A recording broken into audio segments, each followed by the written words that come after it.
Good evening and welcome back to West Ham Irons United for our Highlights and Words show, our review show. My name is Anton. I'm sorry we done a still 9 minutes late. 9 minutes late we were, Matt. Listen, West Ham have got themselves a cup, mates. We've walked away with a cup today. There's a little cheeky image for you there, Matt. What do you think? That time we won it, wasn't it? I think isn't this the first time we've won it in 90 minutes? Yep, you are correct. Yeah, it's nice that we could actually win the cup that we made for once. Isn't that literally what the point of it was? Yeah. Yeah. Absolutely, mate. And one nice little touch though as well, seeing Baptiste lift the cup. I mean, a nice touch. I think it was a bit banterful, to be honest. I think there was an element of banter. You know, West Ham and all the players know fair well what the cup competition's all about. So, yes. But what I loved about this was the Czech brothers. Or their reaction on Twitter, they're like totally in love with it. Like it's only the start of the season and we've got silverware already all over their social media platforms. But they just know how to play with the fans and keep us entertained, don't they? Really,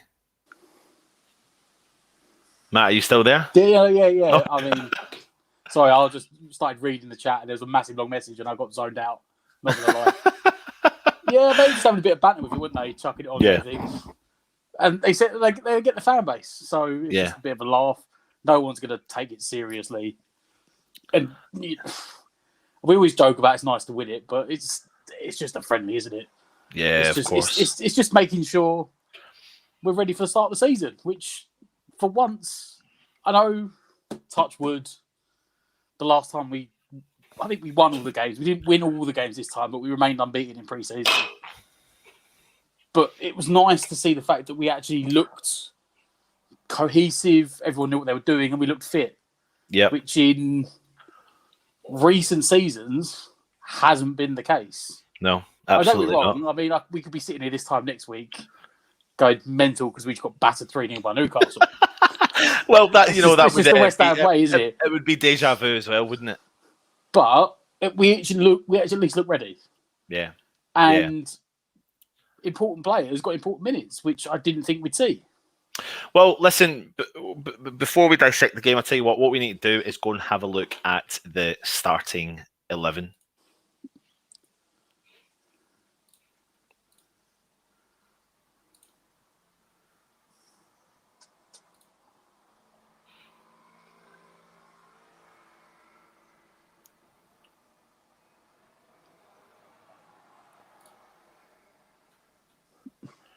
So, of course, I've done the match day live, Matt, today, and I know you and Stell went to the game. So even before we do the starting 11, Matt, I'd like to ask you, on the lead up to the game into the stadium, for people that were, I don't know what they actually announced the final attendance at today. Was it about 35-ish?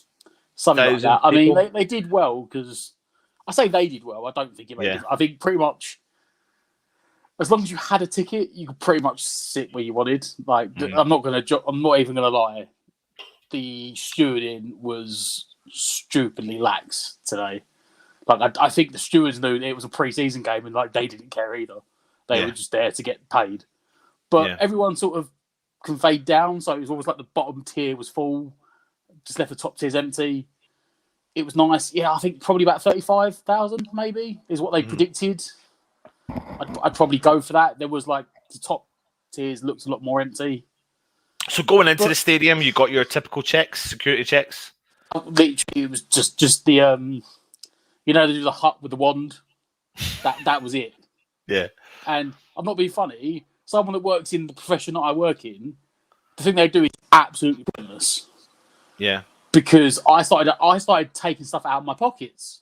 Because if he's going to wand you down, what's he going to do to you? Wand you down? It's a metal detector. It's called a wand. I just love the way you do it. It is actually called a wand. Right? Yeah. Right? But you need to have nothing on you. Your pockets have got to be empty. Nothing in your pockets. Nothing. Right? So I started emptying my pockets. The guy went, no, don't worry about it. I'm just gonna wand you down. And I was like, but that defies the point. If I've got my phone in my pocket, it's gonna go off. And he went, yeah, no, they cleaned up the trade. You know what they're doing, but that was the only check. Yeah. Now, will they make it different for the actual league games? Because don't forget, this wasn't an official Premier League game, so they didn't have to abide by Premier League rules. I think the real test is going to be the Leicester game, the home game, a night game as well. Most people didn't even have a ticket.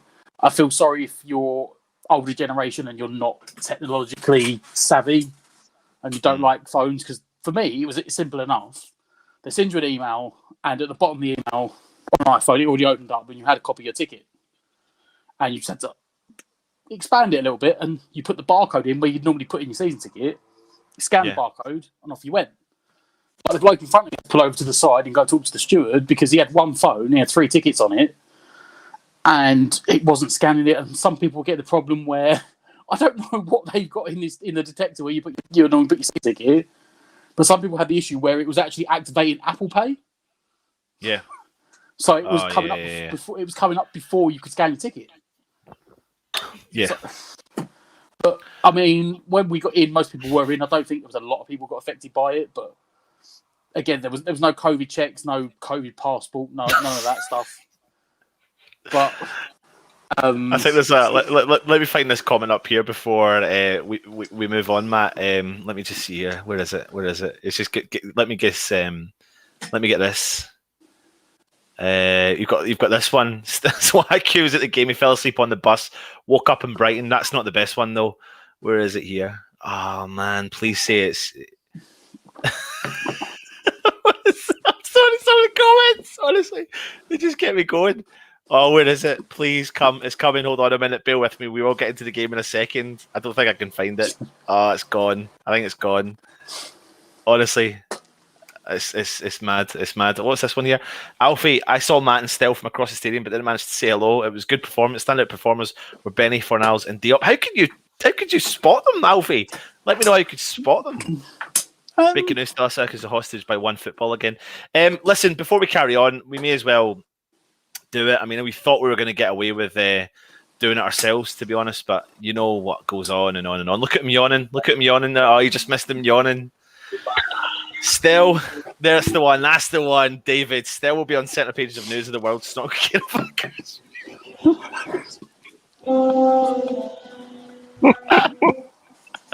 Oh, honestly.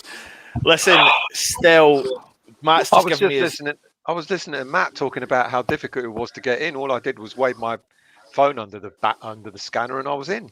Did you wave your wand? I waved my magic wand.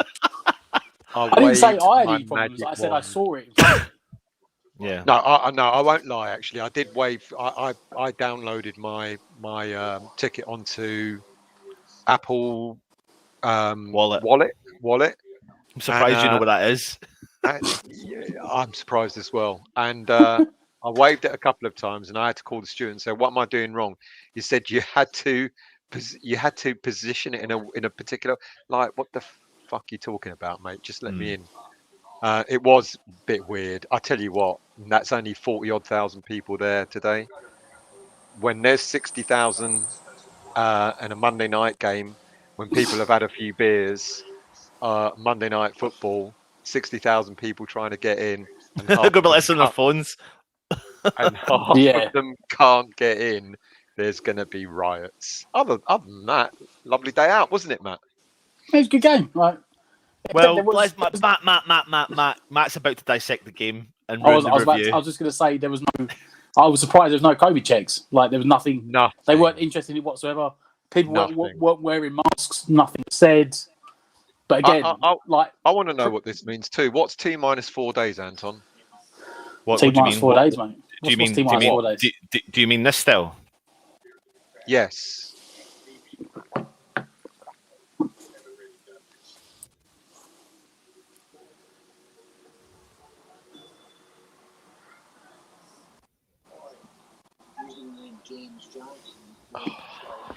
Listen, I got it now. It's not to the start of the season, because that's what I thought. But no, I know what it is now. Absolute donut.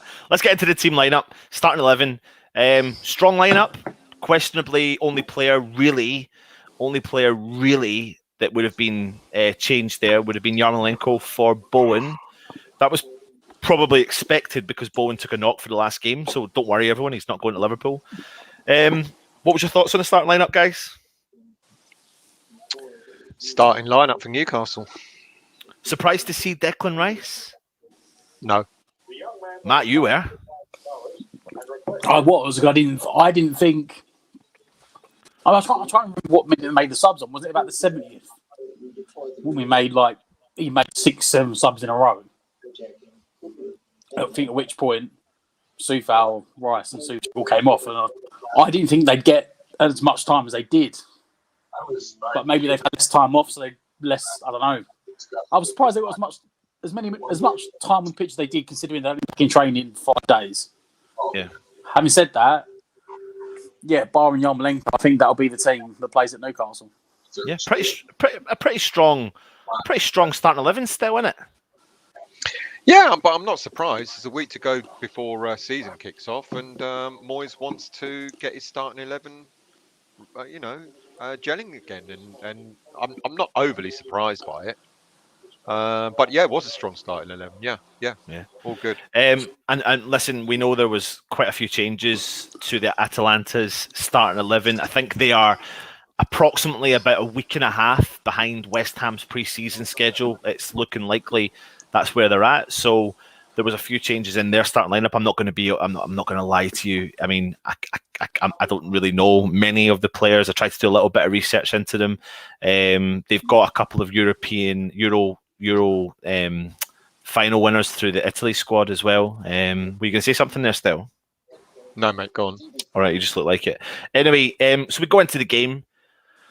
First 20 minutes, it was mainly possessive football by Atalanta, but nothing that was penetrative. No one had real opportunities, but what we did see was Atalanta throwing bodies forward, which is what we probably expected. What was your take in the first kind of 20 minutes, Matt?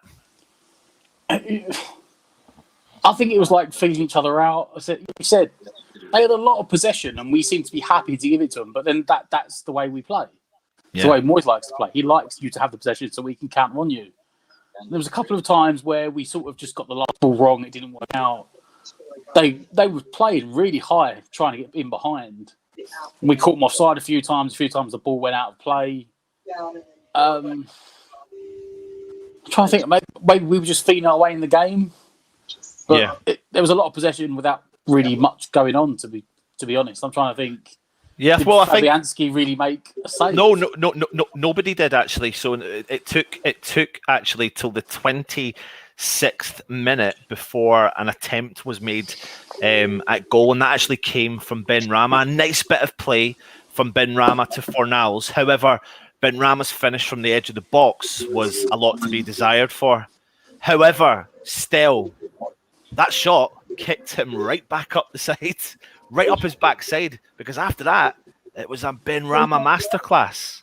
He played well today. He took his time to get into the game, but he played really well, and I think he's beginning to enjoy having that responsibility. He played in the middle of the park rather out on the left, and he clearly wants to show that he can be the main man. Yeah. And I think he did well. I think after that shot, it was a little bit of a Benrahma show in a way. It really was absolutely a masterclass. I mean, like I said, it was a lot to be desired for. But however, in the 31st minute, and as you said, still, you saw Benrahma playing through the middle. He was looking confident. He was skipping by players here, there, and everywhere. Several times, actually, in the middle of the park, he found himself surrounded by 2 or 3 players and was, within reason, getting through the system. Actually, is that true? Have you just done that still? Yes. Right, so just to give people a bit of clarity, what happened earlier today, and I've not actually had a chance to tell Stell and Matt this, and we'll do it live on air, because that's what happens. When we launched the Match Day Live, there were 850 people watching live, and the chat went wild, and I couldn't. No. It's not about that. We couldn't manage the chat, and there was Toby was in there, Spanner himself, and we had to bring another Spanner in. So, Reese, you've been promoted, mate. He was promoted today, and he done me massive amount of favours because we had come of age. We had the Benrahma loving army that approached the chat. It just went wild. So I was scrapping in the first couple of minutes. I was like, how do I get him on? How do I do this? How do I do that? And we managed to work it out in the end. Anyway, welcome to the team, Reese and Neil T. But anyway, 31st minute goes by. We saw the first bit of really decent play from West Ham. Soufal travels down the right-hand side, and as we know what he is capable of doing all of last season and what we know he's capable of doing in the internationals is he whips that ball into the box. It looks like it's going onto Antonio's head. It's as if Benrahma shouts, "Don't touch it." He takes it on his chest and he hits a volley and smashes it off the post. What was your thoughts, guys? See, at first I thought it was a save. Until we saw the replay on the screen, I was like, "Oh wow, no, he actually just smashed." Hit the bar, yeah. Yeah, it was great technique, great shot. Everyone was asking for him to shoot. It was unlucky it didn't go in.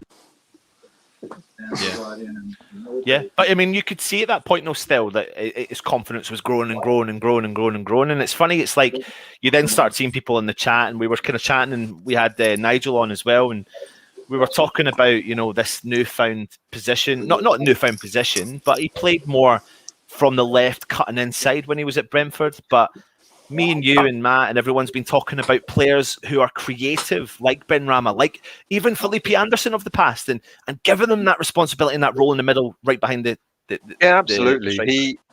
He relished the role, and I don't know. I can't confess to have watched an awful lot of games he played for Brentford, but I would imagine it's probably not the first time he played in the centre at like a number 10, and he relished it. And it's good that I think the one thing that Moyes likes to do with the attacking midfielders is to mix them around.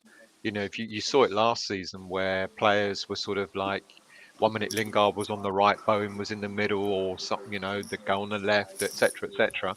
And it just showed Benrahma is capable of playing more than one position, which I kind of think is alluding to. And I know everyone's going to scream out, we need a striker, but what we discussed last night, I kind of think it's alluding to Moyes is going to be happy with having his attacking midfielders to and bringing in another one. Keep changing positions. I wouldn't be surprised. And mixing it around. I wouldn't be surprised. I'm not holding out for a striker. And I know everyone's going to go, but I'm not holding out. I think we'll get we could get another attacking midfielder. But so long as Benrahma is given the opportunity to shine, like he has done in pre-season, and he demonstrated it again today, then that'll bode us well. It'll stand us in good stead. Matt, another player that really shone today, in my opinion, was actually Pablo Fornals. I mean, I know it's pre-season, I know it's the last game of the season, but he linked up really, really well with Benrahma. He dropped deep, he collected the ball from a deep position, he would drive forward, his head was up, and he was putting nice balls in on the overlapping run for Creswell. He was finding and playing 1-2s, neat 1-2s in the middle of the park with Benrahma. What was your thoughts on Fornals? Yeah, it's weird because we always said when he came in he was number 10, not a winger, but Moyes has converted him into this hard-working, tracking back guy. But with Benrahma playing in the number 10, he knew that he could pick up the ball and look up, and he'd have someone there to play off of. You said the interplay between the two of them, bringing the ball forward, and because of how well they worked, it gave that space out on the wing when Fornals drifted in for Creswell. And it looks like they must have really worked on it in pre-season.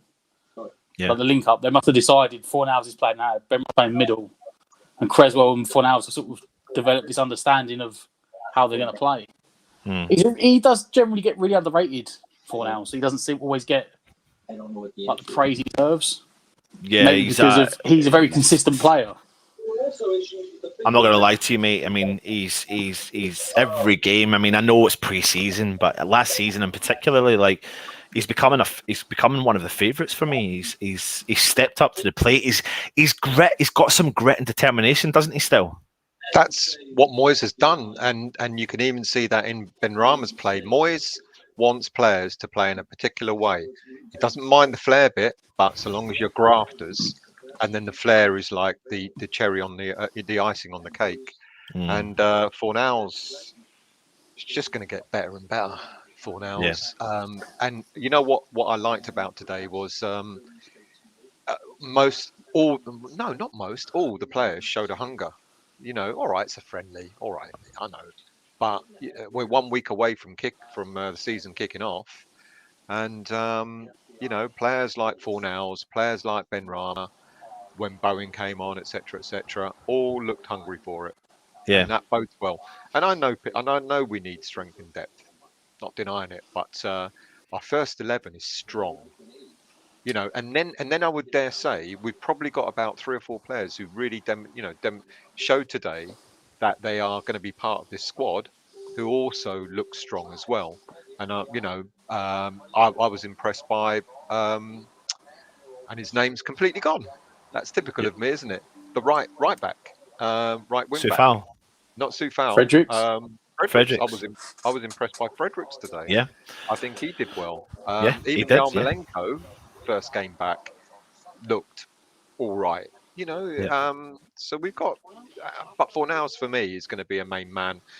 Benrahma and Fornals in the middle of the park, along with Bowen. They just look. Do you know what this is still like? What you just said there. They look like they tick. You've seen a little glimpse of it the last couple of games, and I know it's pre-season, but they just look like they tick quite nicely. And Fornals has got that ability to be able to tick probably with any player that's been put into that position, because Fornals has been a consistent, within reason, starter in each of the games, and he's had to rely on playing with all kind of different types of players. But anyway, it takes us into the stroke of half-time. The stroke of half-time when that man himself, Benrahma, collects the ball in the 18-yard box, chests it, dinks the ball over the defender as Antonio is running in at goal, takes it with his knee and smashes the ball into the back of the net with his right foot. Genuinely a proper striker, number 9 goal, Matt. Yeah, you know what I've always said, when he hasn't got time to think, he's a good finisher. Yeah. It's when you give Antonio time to think that you get worried. No, it was a brilliant, I think it was a bit of luck to begin with. I think it bounced off Antonio and then defender cleared against his own player, but the touch and the pass from Benrahma was brilliant. He had no time to react and just almost instinctively lofted it over the top. And Antonio done really well. Took it in his stride on the run, sort of one touch like off his thigh to control it, and then on his same leg on the volley, which if he gets that on target a couple of yards either side of the goalkeeper, doesn't matter what goalkeeper is, they won't save it, because he's taking it so early and hitting it so well that it's, as long as you don't hit the goalkeeper, you're going to score. Yeah. But it was a well taken goal, and it's sort of goal we're going to need him to score. Yeah. And the link up play between the two of them in general, first half when on looked good, and you might see Benrahma assist for Antonio quite a few times this season. I think what was obvious today, there was a slight tweak in the way we were playing. We had players around Antonio. We weren't 40 yards away from him, which was really, really good to see. And I think that's maybe, the fact that Benrahma was playing in the middle of the park rather than playing out wide and having to do the defensive work. And Antonio had the support. I mean, it was lucky the way the ball did rebound off Benrahma or Antonio, whoever it rebounded off, came into Benrahma's path. But the pass that Benrahma gave to Antonio was lovely. The vision. There were I think he had 2 players around him, and the vision to slot it across to Antonio. And I won't lie, 9 times out of 10, Antonio takes that ball, hits it first time. What did he do? He was on his thigh, then a volley, wasn't it? Yeah. Normally, that's going in rosette. and you kind of expect it, and if it happens, you go, "That's Antonio," and yet, what TV? We all know who it is. We all know who it is. It's I'm you sorry, still. I'm not watching TV, so it can't be me. It is you. It's you. Look at me, just refusing to admit it. He's watching Coronation Street or something. Yeah. And yet he did it today, and it was superb strike. Yeah, but you know it really what? was. The next 9 he's going to get like that are going to be flying over the bar. So yeah, let's enjoy it while we absolutely. Half time then came, and I think Atalanta was the only one that really made a change. But to be honest, the second half felt like it was a half of substitutions. They made, was it 5 subs at the start of the second half? They made one right at the start, and then I think it was a couple of minutes later they made about 4, and then a couple of minutes later after that we made 6, and then a couple of minutes after that they made another 4. I'm doing it now. Like it literally, when you look at the rerun of the game when people are talking about it, they made another 3 or 4. And then we made another couple. And I was like, but the next thing you knew, we were in the 75th, 80th minute. And I was like, what's just happened? Just dragged by with not much going on, just full of subs. Yeah, it was just literally full of subs. But they did bring on, their Colombian forwards. And they did make a bit of a difference straight away, to be fair. They did start challenging our defence a lot. But really, let's be brutally honest, there was never really anything to worry about in this particular game, was there, Matt? No, maybe, and I think maybe they were just happy with the fitness levels that Atlanta. I think they were just happy going through the reps. Like you said, they're about a week and a half behind us, and of course, with like a couple of injuries we've seen from other teams in pre-season, maybe they were just thinking, we don't want to go over the top, we don't want any injuries, we just want to get our run out and get the fit up. Yeah. But also, though, like you said, it was so stop-start with all the subs that momentum gets broken up, and then you lose all your cohesion because you've made so many subs. People got to switch on again, link up again. Like you said, by the time that was all done, there was about 10 minutes left. And second half, it just sort of, it flew by, but not a lot happened. It was very much centered around substitutions. It really was. But we'll talk about players anyway in the second half. But before we do, let's talk about the second goal. Fredericks, you were impressed with him still. He kept getting himself down the right-hand side. He was doing overlapping runs. He skips by one of their players, comes inside to the box, crosses the ball in. Benrahma goes for a diving header, going on target, smashes that ball into Fornals, who knows nothing about it, and the ball trickles its way into the back of the net to make it 2-0. I mean, what should we dissect? Should we go into some of the players in particular? I mean, I want to talk to you guys about Yarmolenko. What was your thoughts on Yarmolenko today? And I'll put this one to you, Stel. I think Yarmolenko was okay. I think he did all right for the time he played. Let's not forget it's his first game back since the Euros. I thought he looked good. So long as he played a lot further up forward than he would normally do. I think he fitted in. He slotted in. He fitted in. He almost played up front with Antonio at sometimes. Anton didn't even know Ariel was in goal. He's not spot with everything. Nigel was going on a crazy rant about the ownership and stuff, and then I don't know what happened, and I was like, Areola, what? When did that happen? So he didn't see it, but Yarmolenko. I mean, still, I thought he. We've just got to consider that it's Matt and I were talking during the game and saying how many of these players are in the last year of their contracts, and there's quite a few. I think we had about 3 or 4 players on the pitch today that were Ben Johnson's in his last year, Fredericks in his last year, Yarmolenko's in his last year. We know Noble is anyway. Coventry is in his last year of his contract. Ogbonna, who was injured today, is in his last year. So it's great seeing them play. Maybe these are for quite a few of them, someone like Yarmolenko might be a swan song. Maybe he will give us one good season without getting injured, hopefully, and do well. We know he can do well. what I really found interesting though about the game today was obviously you had Yarmolenko out on the right, you had Fornals out on the left, you had Benny through the middle, but several times throughout this game you saw Yarmolenko floating from right to left, Fornals floating right to left, and there was that kind of form of unity going forward. There wasn't a lot of players that were just standing still. There was no staticness in the game today. There was always movement. There was a lot of movement, actually, and enough movement to cause Atalanta's defence problems. But things coming away from that and thinking about West Ham going into the Premier League season, even when we are playing well, there has been times that we've always felt like we've been a bit static, but the positivity seems to have continued in the camp. Are we right here? Are we jumping guns here? What do you think, Matt?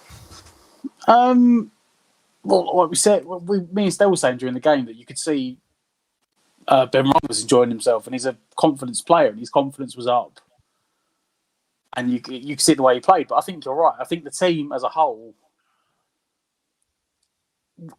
it's always easy to play when you're not under pressure. Yeah. And for the last couple of years, we've been under we've been relegation favourites pretty much for the last 3-4 years.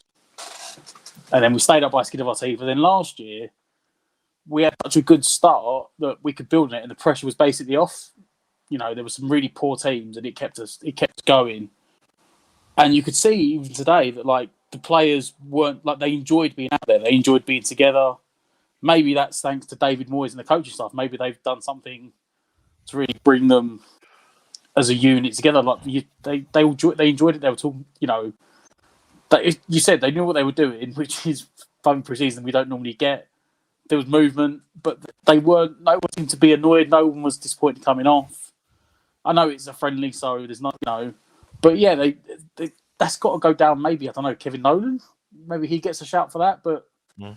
The general consensus in the squad is that everyone actually looks happy. That they're not going into the season last season when we came in and we got the top 7 in the first 8 games. We're bottom after 8 games, and we might be in a relegation battle again. So already at the start of the season, the players are thinking, no one's thinking much of us, because there's no way they don't hear what happened. They have social media, they listen to the radio, they watch Sky Sports. So when everyone else is going, West Ham have got to play all them games first. They're going to be bottom. But they hear it, and it puts pressure on. It gives them stress. Whereas from the way they played last season, there's nothing to be stressful about this. It's season. Taking it off. There's absolutely nothing to be. The pressure is totally off.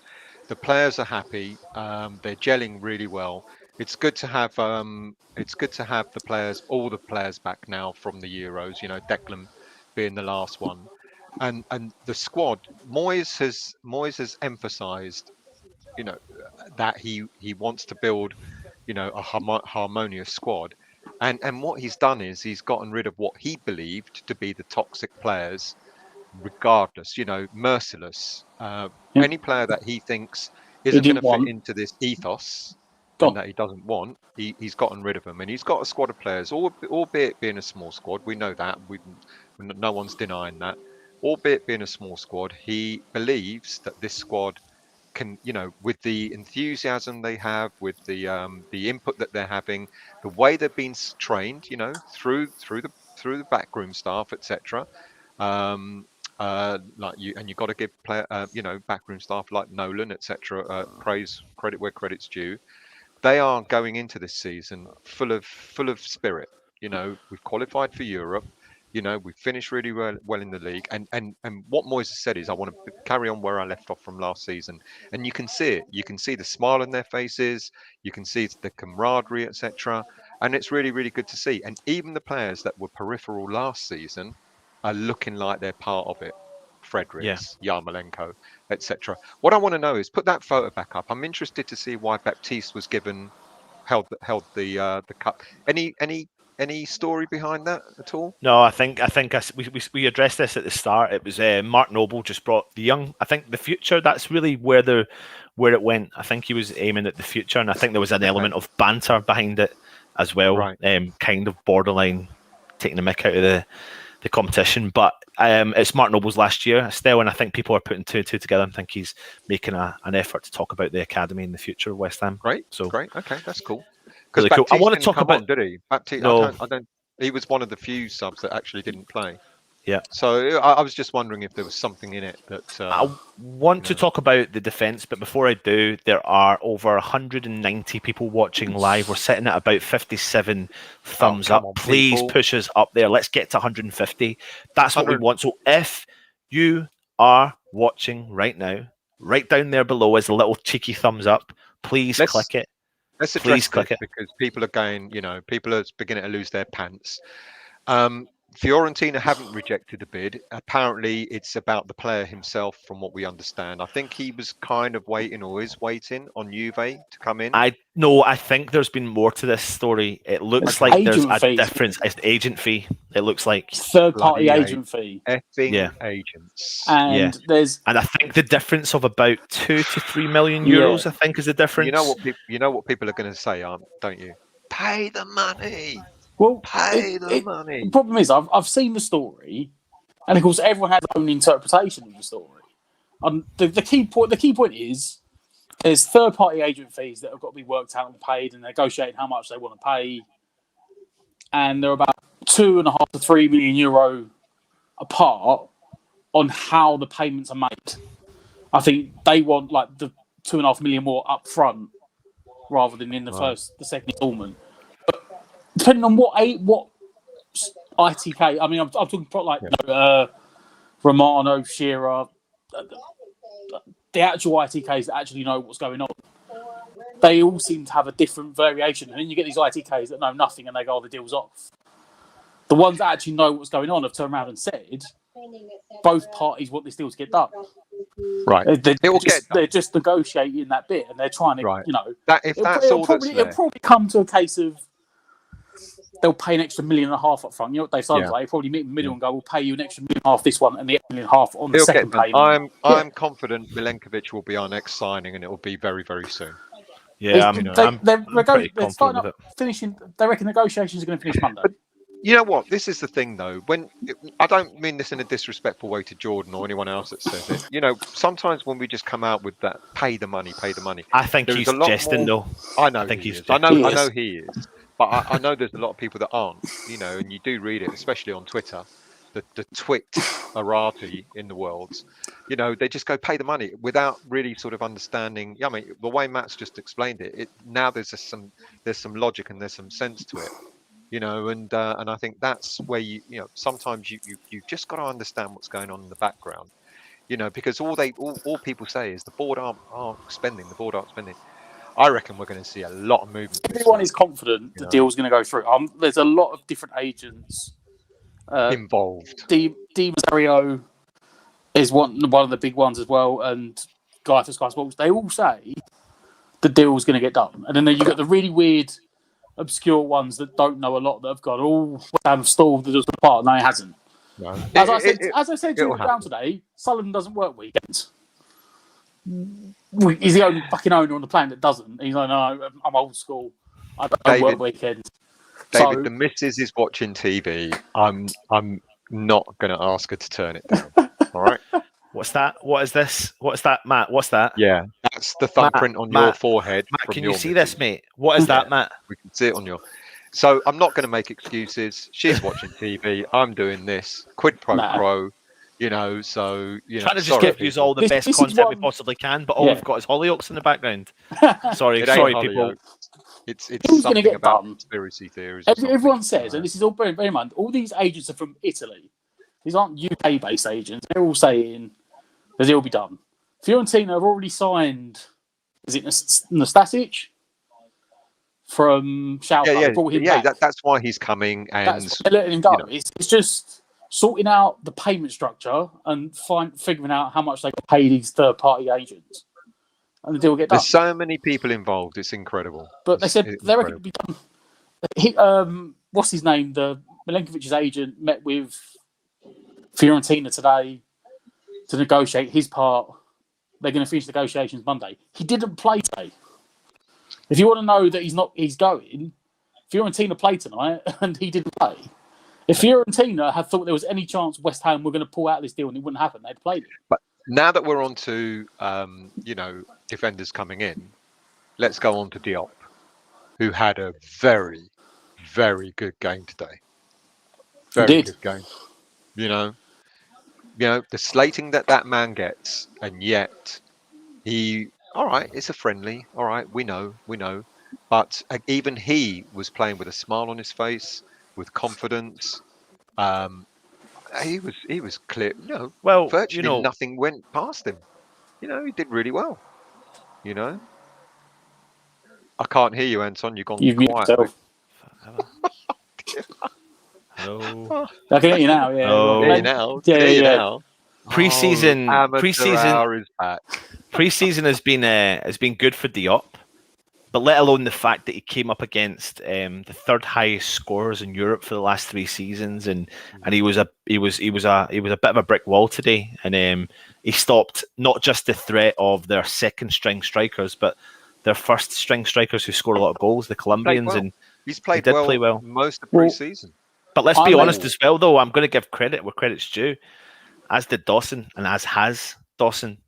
I made the point to still at the start of the game. I don't know if you noticed it from watching it on TV. That they swapped them. Yeah, they swapped did the sides because previously when Diop's come in, he's come in for Bonner, sat on that left, and Dawson's played on the right, and that's where sometimes he's not looked at his best. Whereas today, Moyes has more trust in Dawson to play out of position.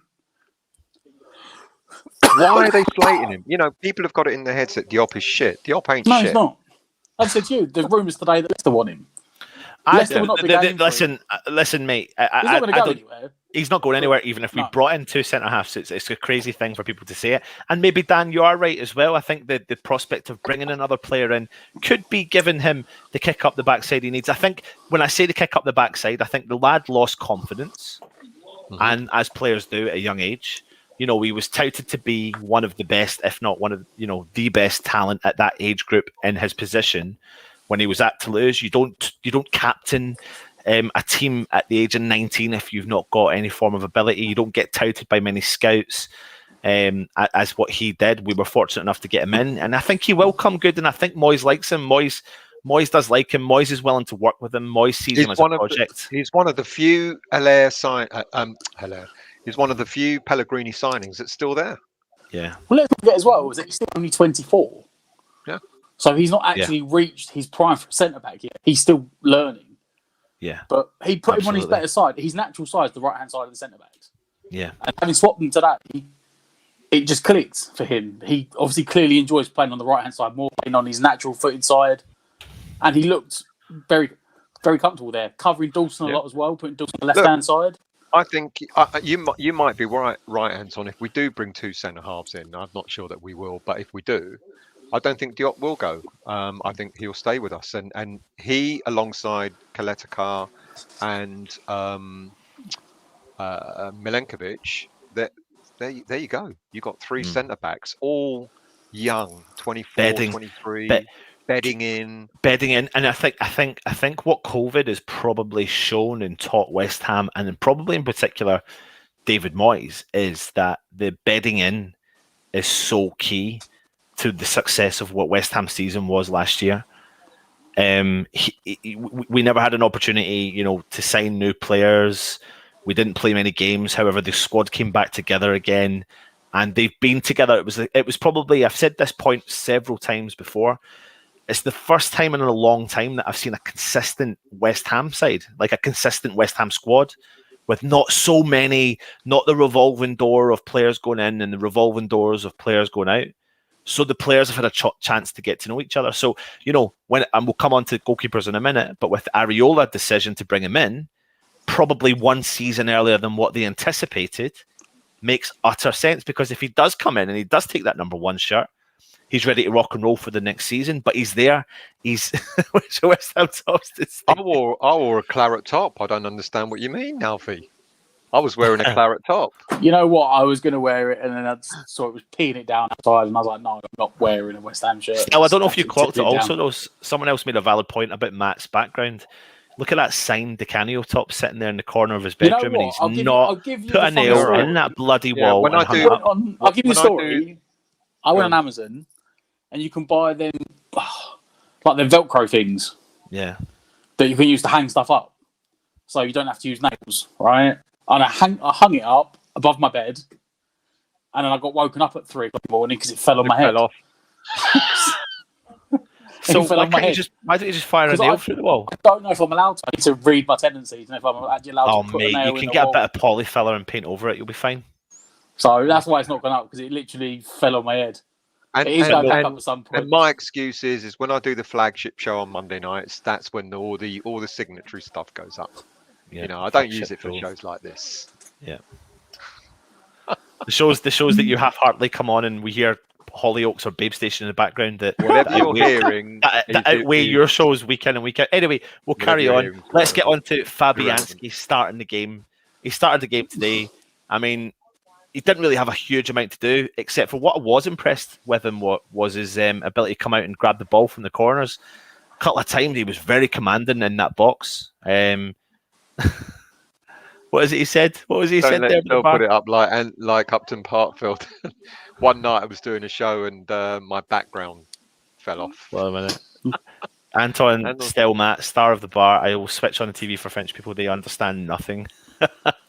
I love it. Love it. But the thing is, Fabianski started the game. Second half, Areola came on. What was your thoughts?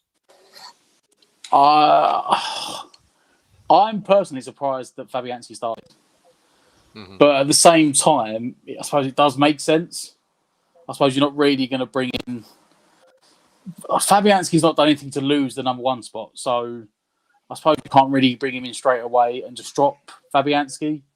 Moyes has always been a loyal person, rewarding players that do well for him.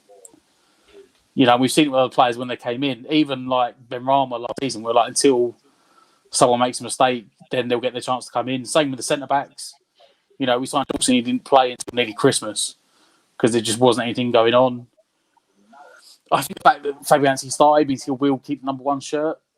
That being said, we've got the Carabao Cup and the Europa League coming up. So yeah, I think Areola will be eased in. I'm not overly surprised that Fabianski started. I actually thought Areola would have started today, but Areola will be eased in. And he might be eased in for the first Europa game. He might be eased in for the first cup game. We don't know, but he will be eased in. I think he will be eased in, and I think over the period of the season, I was saying to Matt at the game today, over the period of the season, Areola will end up being the number one keeper. Yeah. He will be eased. He's just going to phase him in. He'll be phased in, and which is a Moyes thing to do with new signings. However, I wouldn't put it past Moyes for being quite, blatant with how much he's going to use both. It could be that they'll get a run of 2 or 3 games and then get a run of 2 or 3 games and then get a run of 2 or 3 games. That's not good for the defence. But switching your keepers, I would normally agree with that. That creates an inconsistency. So I think Moyes will pick his moment, and Areola he'll get a game, and then Fabianski will be back for a couple of games, and then you might see Areola. It might be that Areola just starts Europa and Cup games initially, but he will definitely end up being the number one keeper at the end of the season. And whether I would normally agree with that sentiment about the inconsistency at the back. However, when you really start to dissect Areola as a goalkeeper, he is like a young Fabianski. He's similar. Signing. Yeah, he's a similar ability. He's a great shot stopper. He's a great signing. He is going to be. He is a great signing. We've signed ourselves a keeper for the next 5 or 6 years. Yeah. If he maintains his form. Yep. Absolutely, no doubt about it. Yeah. Hats off to Moyes that he did it a year ahead. We all sat there thinking, we need a new keeper and it won't happen until the end of this coming season. He's done it. And if he does the same thing with our central defence as well, hats off yet again. Yeah, as much as we bemoan the fact that we lack a depth in strength, Moyes is sticking to his guns, and he's saying, "I will only bring in players that are going to improve this team." And so he won't go out and buy a player just for the sake of it. And we don't like it because we're all going, get this player, get that player, etc., etc. Moyes is doing it his way, and Areola is the prime example of that. And he's going to be massive. He's going to be a great goalkeeper for us. I'm actually really excited by him. But they had nothing to do today, neither of them. Listen, over 200 people are watching live, and we're not. I don't even know if we're at the 100 likes yet. So if you are watching, hit those thumbs up, get us up there. We need those to do that. It's really poor, really poor. It pushes us into the algorithm. Lets West Ham fans know we're talking all about West Ham. So please hit those thumbs up. Let's get on to that. So that's good. Yeah. So, man of the match. I think it's obvious. Benrahma. Yeah. But I think Benrahma, I know we've got a few Benrahma fans in the chat, but he's still got a lot to learn. I wouldn't be surprised if Benrahma was benched for the next 3 or 4 games. Couldn't keep a straight face when he said that. Couldn't keep a face. I couldn't keep a straight face. I'm sorry. No, you couldn't. Right, lads, I'm going because I'm actually really tired. Thank God for that. Yeah, he's got to finish watching Love Island. He's gone back to watch. I don't know what he's going to watch. I'm absolutely really knackered. So, and by the way, Matt, tell Anton what I did in the bar today, please. Did he buy you a drink, Matt? He did. Yeah, he did. Yeah. Have you not? But can I tell you something, Matt? Though what I've noticed about Stella is what Matt didn't. No, yeah, but that's a sign of someone who's tight because he's advertising the fact he bought you. No. Stell's tight because he's advertising the fact he bought you a drink and you didn't buy him one back. So that proves the point, Matt. Proves the point. Yeah. Stell, off you go and watch Babe Station, mate. Yeah, well, yeah. I won't be watching Babe Station with my missus sitting here as well. It's for the boys, isn't it? You would know, Anton. That's why you stay up late. Your missus goes to bed and God knows what you get up to after. Of course I do. I'm married with bloody 2 kids and the third on the way. Of course I'm watching Babe Station. You sad bastard. You really are. He doesn't know how to react. You know what, Mark? I won't lie to you. I won't lie to you, Mark. I used to enjoy watching Lovejoy. I'm not kidding. I found that Sunday afternoon tipple. Lovejoy. I used to enjoy watching something like that. The cats are sleeping, mate. I don't know where they are, but they're asleep. And the missus has bought. There's another bloody we bought a new sofa and we've had to cover it with fucking blankets so that we don't get cat hair all over it. Clever that, eh? So they're all right, mate. They're doing better than I am, Scott. I'll tell you James, I don't know if you know, but Stell was actually involved in Saeed Benrahma coming to West Ham. He was actually heavily involved in the link-up play. So he kind of highlighted Saeed Benrahma to the first lead scout at West Ham. So he was heavily involved. Don't people know that? No, I thought people did know that, but I might get. I'm of the opinion, though, I might have made a mistake, and I think Benrahma might be a Championship player rather than a Premier League player. Gary, he might be above his station a little bit. Gary Rutter, Stell, we sent you an email. He wants the song. I've got it, mate. I've got it. Guess what, Gary? Unfortunately, where the link I got it from is gone. I can't find the name of it, and when I downloaded it, I didn't save the name of the song. I just saved it. Can I ask you a question? Is he looking for the intro song for your West Ham Weekly? Yeah. Gary, I wish you'd asked me because I found that song. You did not. I categorically did. No, I tell a lie. You did. Yeah. I tell a lie. You did. I can't believe you've just admitted that. You discard. No, I tell you. Yeah, you discarded it, and I went, I'll have that. And I used it, and I've made best use of it. So there you go. Nicholas, thank you very much. Still should go on a Babe Station just for answer. Right, I'm going. I'm actually going. So we're up to 112 likes. So Thank God for that. Right. See you later. Whoever's going to Newcastle, we'll see you there. Unfortunately, he is. Unfortunately, I know Dan, mate. I can't believe if you come up with an excuse, Dan, that you're not going to end up going. I'll tell you what. I'll never speak to you again. So you better be there. We've got to sort out how we're getting up there. So Dan, have you not sorted that out yet? Yeah, I've seen the message. Yeah, going up there. No, Stell's driving. Well, I'm not driving. I spoke to Wiggy today, and I went, "So what's going on?" He went, "Oh, don't worry. Well, and I'm like, Wiggy, it's a week away. You know, Don't worry why don't about you it. just book? all the Why tickets don't you now just are book double the price. Why don't you just book a hotel? No, I'm not going up to stay up there. No, Well, you booked it the last time and it got cancelled. So no, I'm not staying up there. why? No. He's going to drive there and back in the Hang same around day. with you? No. Well, He needs to put his hand in his pocket and buy me a pint when he's there. I'm not buying you a thing. I know you're not, but you will. Nothing. Because I created you, Stelios. Yeah, of course you did. I know. So it's the least you owe me. It's the least you owe me.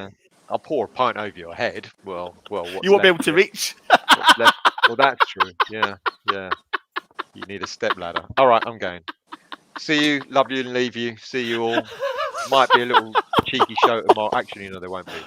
So because he's under the thumb and he's not allowed to. Mate, you can talk. There you go. Thank you for that, Dan. You can talk. You're talking about me being under the thumb, mate. I've seen your missus in action. You are well under the thumb. So don't kid yourself. Right. I have booked a hotel. Yeah, only because she told you to. You went, darling, I'm going to the Newcastle game. And she went, no, you're not. Darling, should we go away for a weekend with the kids and everything? Oh yeah, okay. Where are we going? Newcastle. Newcastle. To be fair, you. To be fair, I have. You have taken that. I have sold it. I have sold it. Hang on. Let me just wipe it off for you, mate. There you go. That better? Yeah, that's the one. Look, Be Gary's honest. already saying bye to you. Oh, you don't want to know about the music then, Gary, do you? Be honest. Have you ever done a show in your pants?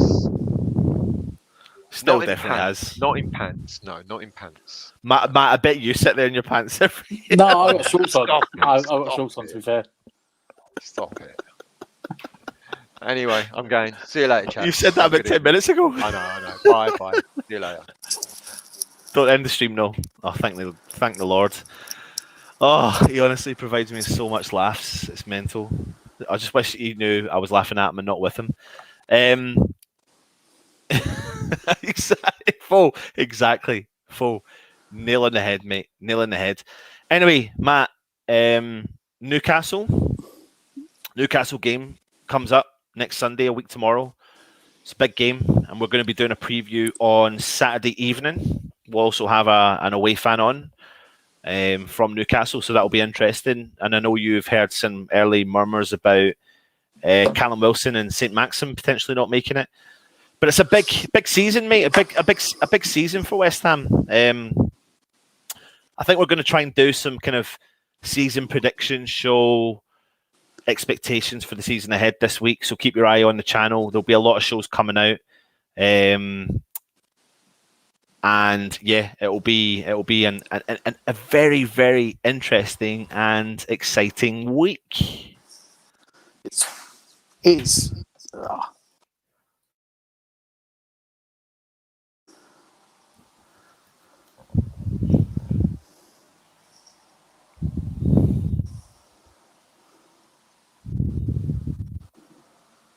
Should actually change that to 3 days. T-minus 3 days. Anyway, sorry, Matt. It's what?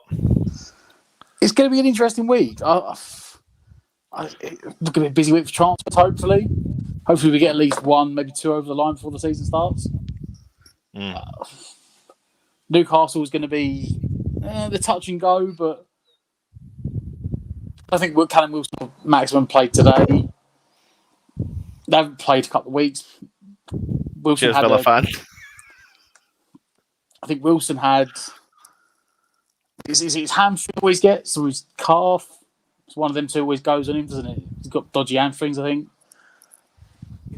The maximum one's the interesting one, because I don't think there's anything actually wrong with him. Yeah. There's rumours he might be getting sold. Obviously, Newcastle don't want to sell him, but apparently he's got an illness and he's not played. Yeah. So...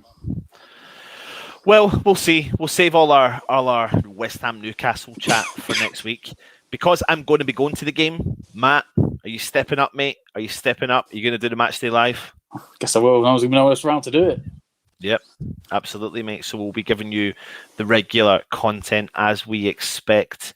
That really rounds up our day. Yeah, we happy with that? We happy with the review? Our highlights and words show. Yeah. Yep. If you are watching and you haven't already, please hit those thumbs up. It really does help the channel, pushes us into that world of the West Ham universe on YouTube. Of course, if you're new around here, please hit that subscribe button.